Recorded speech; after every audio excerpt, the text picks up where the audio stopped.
On peut s'en nourrir, oui. Je crois qu'on a absolument besoin de littérature aujourd'hui. On ne lit pas assez. Et je vous invite à lire parce que lire, c'est vraiment une vraie satisfaction. C'est une ouverture sur le monde. Ça vous permet de mieux vous connaître, de mieux connaître les autres, de mieux connaître les rouages, comment nous fonctionnons. Et aussi, ça donne une grande satisfaction d'imagination. Voilà, on palpite, on vit des histoires, d'autres vies, quelque part. Oui. Eh bien, bonjour à tous, on est sur Cultura Le Mag, votre média culturel à La Rochelle et surtout votre magasin culturel à La Rochelle. Mon invité est une grande dame, romancière, critique littéraire, présidente de la Closerie des Lilas, donne beaucoup de conseils à beaucoup d'auteurs, à beaucoup de monde. C'est Emmanuelle de Boisson, bonjour, comment allez-vous ?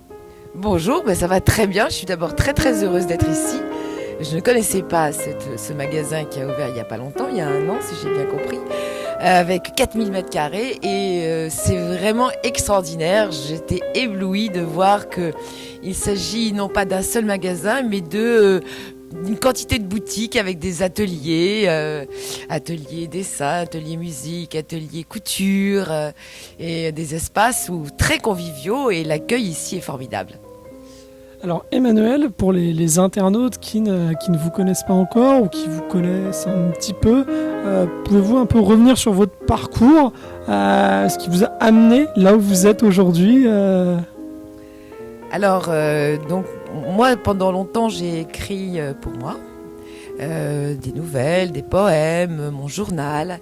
Et puis, petit à petit, j'ai construit des romans.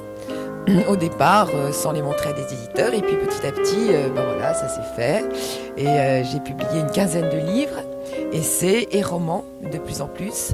Et le dernier étant un roman Le Bonheur en prime, qui est paru chez Flammarion, et puis un essai qui s'appelle Balzac amoureux, qui est sorti aux éditions Rabelais, toute nouvelle maison d'édition, et qui est un petit livre qui s'apparente un peu à certains guides Gallimard. Qui est magnifique, faut le dire, et c'est vraiment des... C'est super, des images qui sont... Avec vraiment... et c'est un livre, c'est un beau livre en petit format, pas cher, et j'ai écrit le texte sur les amours de Balzac et pour montrer l'importance des femmes dans la vie de Balzac, parce que ce qu'on ne sait pas assez, c'est que ce sont les femmes qui ont fait Balzac, qui ont fait l'écrivain. Et il était amoureux de plusieurs femmes, dont Laure de Berny, la première. Et elles ont cru en lui, elles l'ont introduit dans le monde, elles l'ont aidé financièrement parce qu'il était très endetté. Et elles l'ont aidé dans son style aussi, elles ont corrigé ses textes, elles lui ont donné des histoires. Bref, il leur doit tout. C'est d'ailleurs souvent les femmes qui sont à l'origine de beaucoup de choses, chez tous les grands hommes, les grands auteurs, mais pas que. Souvent les femmes ont leur part dans le succès et dans la fabrication aussi de l'homme. Oui, et puis aussi il y a des hommes, à l'inverse, qui peuvent être derrière une femme. Car il y a aussi beaucoup d'auteurs femmes, ce qui me permet aussi de parler de ce prix de la Closerie des Lilas que je préside, qui est un jury hyper féminin, puisque c'est un jury de femmes qui remet un prix à un livre de femmes au mois d'avril à la Closerie des Lilas. Donc la closerie, oui, j'ai envie qu'on en parle. Alors comment c'est né ? Comment vous vous êtes dit un jour, tiens, si on faisait un prix, mais voilà, les têtes d'affiche, voilà, on en parle assez dans les médias, on va faire un prix vraiment, on va mettre la lumière sur justement ces auteurs qui parfois n'ont pas la chance d'être dans tous les gros médias. Et voilà, un peu l'origine du projet, comment c'est né ? Alors le projet est né avec Carole Chrétienot et un petit groupe de romancières et journalistes. Carole Chrétienot qui étant la fille des propriétaires de la Closerie des Lilas et du Café de Flore. Et nous avions envie de, effectivement, promouvoir la littérature féminine et de mettre en lumière un auteur, en l'occurrence une femme, pas assez connue, qui commence donc servir de révélateur. Et ça s'est passé une aventure qui nous a complètement dépassés, justement, merveilleusement bien, de façon très amicale. Et ce sera les 10 ans cette année. Et nous invitons tous les ans, parce que le jury est à la fois permanent et tournant, c'est-à-dire que nous invitons tous les ans des femmes du monde des arts et des lettres, mais aussi de la politique. Et nous avons la chance d'avoir des personnalités vraiment très reconnues qui sont venues. Et voilà, elles ont pendant 1 an à cœur de choisir le livre qui va être primé et qui va du coup être assez médiatisé. Ouais. Affaire à suivre, je pense qu'on fera partie de cette belle aventure. J'ai envie maintenant qu'on revienne un peu en local, le Salon du Livre, Stéphane, Yoshi, l'île de Ré, vous faites partie des fondations de ce salon. Alors Stéphane Guillot et Yoshi Guiton vivent à l'île de Ré et sont deux organisateurs formidables du Salon du Livre de l'île de Ré qui s'appelle l'Île aux Livres, qui est le nom de leur association. Et donc, effectivement, je les ai rencontrés par Madeleine Chapsal il y a 10 ans, puisque maintenant c'est eux aussi les 10 ans de l'existence de ce formidable salon. Et donc, Salon du Livre, qui est extrêmement bien organisé, qui reçoit des auteurs à la fois très littéraires et des auteurs grand public, des auteurs locaux aussi. Moi-même, je suis très attachée à l'île de Ré puisque j'y ai une maison. Et c'est toujours une réussite. Il a lieu donc début août tous les ans. Et cette année, Cultura a été associée, venue et veut donc participer aussi à cette aventure. Et moi, je suis donc la créatrice, enfin avec eux, d'un prix littéraire qui devient maintenant important, qui est le prix L'Île aux Livres, la petite cour, que nous remettons là aussi avec des journalistes à un auteur qui, à nos yeux, n'a pas été assez médiatisé. Et pour la première fois, un roman de la rentrée, et ça s'appelle le premier prix de la rentrée que nous avons remis cette année à Jean-Baptiste Delamot pour Règne animal, paru chez Gallimard, qui est pour moi un immense roman de la rentrée littéraire. Justement, on a parlé de la Closerie des Lilas, on a parlé du Salon du Livre. Vous, Emmanuel de Boisson, les lecteurs, et pas que, des gens qui ne sont pas forcément des passionnés de littérature, qu'est-ce que vous conseillez aux gens? Quel livre faut lire à la rentrée là? Qu'est-ce que vous nous conseillez en livre de chevet pour les prochains mois? Parmi les livres de la rentrée, j'ai plusieurs coups de cœur, vous vous en doutez, parce que je suis critique littéraire à la version Femina, et donc j'ai lu une bonne partie de la rentrée littéraire. Donc je vous redis Règne animal de Jean-Baptiste Delamot, mais aussi Repose-toi sur moi de Serge Joncourt, que j'ai beaucoup aimé, le roman de Céline Minard, le roman d'Adélaïde de Clermont-Tonnerre, que je trouve excellent, très très bien construit. Le roman aussi, Laurence Tardieu, je l'aime beaucoup, elle a écrit un très beau texte, et puis un romancier que j'ai beaucoup aimé aussi, qui sort chez POL, Aminagora. Et voilà, vous avez donc un petit échantillon aussi, Lionel Duroy, évidemment. L'histoire, ça pourrait être assez développé, mais je crois que Cultura a fait un choix de 7 romans, premiers romans, et je leur fais assez confiance. Et j'ai vu d'ailleurs dans les rayons que les choix sont bons là, pour la rentrée littéraire, dont le roman de Catherine Cusset que j'ai vu très bien mis en avant. Bon, très bien, c'est une affaire à suivre. Et oui, on vous invite à venir dans le magasin découvrir notre rayon littérature, qui est un grand rayon, qui est une grande part dans le magasin, avec des choix.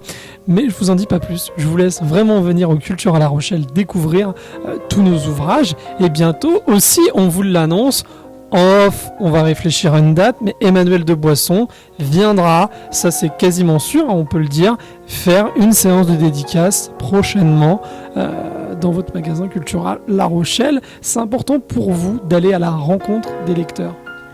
Pour moi, c'est essentiel. Alors là, ça va être pour le roman qui sortira chez Héloïse d'Ormesson en janvier, Les années Solex. Et oui, pour moi, depuis que j'écris, c'est extrêmement important. D'abord parce que les lecteurs, j'ai créé avec des lecteurs une relation, je dirais presque amicale, parce qu'ils se confient, on échange, on se retrouve, et ils me disent « Ah oui, on a préféré tel et tel de vos livres », ils me font des petites remarques, donc ça m'enrichit. Moi, j'aime beaucoup connaître leur goût, savoir comment est-ce qu'ils ont, quels sont leurs coups de cœur aussi. C'est très, très, très enrichissant. On ne peut pas être un auteur dans sa tour d'ivoire, c'est pas possible, et donc j'aime beaucoup aller en librairie, et en particulier je me réjouis énormément de venir chez Cultura en janvier. Voilà. Alors, Emmanuel, on a parlé de la Closerie des Lilas, on a parlé de vos débuts, on a parlé de votre actualité, on a parlé aussi du projet de venir en magasin. J'ai envie de poser une question à cette professionnelle de la littérature. Je ne sais pas si c'est dû, moi j'ai envie de le dire, vous êtes une professionnelle. Quelqu'un qui veut se lancer, qui a une idée, qui a envie d'écrire aujourd'hui, qui veut se lancer dans la littérature, un jeune. Voilà, on dit souvent le jeune ne s'intéresse pas aux livres, c'est faux, il y a beaucoup de jeunes qui lisent. Vous donneriez quoi comme conseil à celui qui veut se lancer aujourd'hui? Alors le premier conseil, c'est de lire énormément. de s'imprégner de la littérature, des auteurs classiques. Moi, je les relis sans arrêt, que ce soit Stendhal, Flaubert, Balzac en l'occurrence, que je connaissais déjà, mais que j'ai beaucoup relu, mais aussi des auteurs plus contemporains. Houellebecq étant un des plus grands écrivains aujourd'hui, mais aussi de la poésie. Enfin, il faut être un lecteur qui dévore pour pouvoir ensuite écrire en se détachant justement de ce qu'on a lu et en suivant son désir. C'est-à-dire que je trouve qu'il n'y a pas de recette aujourd'hui, il ne faut pas chercher le succès, il faut être d'abord personnel. Écrire, c'est être un artisan, c'est travailler son style, c'est reprendre, recorriger. Et donc, voilà, c'est un peu comme les ateliers que vous avez ici, de broderie. On retravaille sans arrêt sa couture, on retravaille sa peinture. Eh bien, c'est pareil. Il ne faut pas se décourager, il faut suivre essentiellement ce que vous avez envie de faire, y croire, et ensuite en parler, le montrer en toute confiance et ne pas hésiter à vous remettre en question, à avoir des conseils, à accepter les conseils des autres et des éditeurs que vous allez vous rencontrer, parce que en général c'est comme ça qu'on progresse. Et si on a des refus pour un premier livre, quand on a envie d'aller jusqu'au bout, il faut juste continuer, progresser, faire partie d'un atelier d'écriture. Ça, c'est très très enrichissant. Moi-même, j'en ai fait partie à un moment d'un. Et voilà, plus on échange, plus on avance. C'est vraiment un métier, écrire. Ce n'est pas en racontant comme ça sa vie sur une feuille de papier qu'on y arrive. Il faut vraiment s'imprégner de tout ce qu'on peut glaner.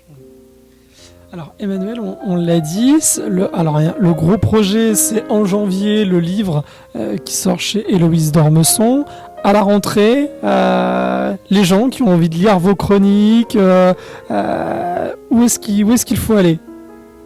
Alors mes chroniques, c'est ta version féminin que je tiens donc. Je suis une des chroniqueuses de la page livre, on est 2.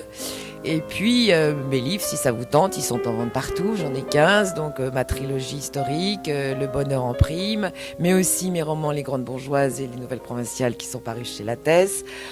Voilà, il suffit de regarder mon site ou Facebook, vous avez le choix, et on les trouve partout, j'espère beaucoup. J'ai vu que le dernier était ici, donc ça m'a fait très plaisir. Voilà, et puis alors voilà, je vais revenir ici pour janvier et préparer, terminer ce livre là maintenant. Donc j'ai pas mal de travail. Emmanuel de Boisson, merci beaucoup. On vous souhaite plein de bonnes choses pour la suite de cette aventure qui continue encore et encore, qui passe par La Rochelle, qui revient à Paris et qui revient aussi à l'île de Ré finalement. Oui, bien sûr. Et surtout à La Rochelle. Et merci beaucoup Florian pour cette belle rencontre. Merci beaucoup, à très vite. À très bientôt.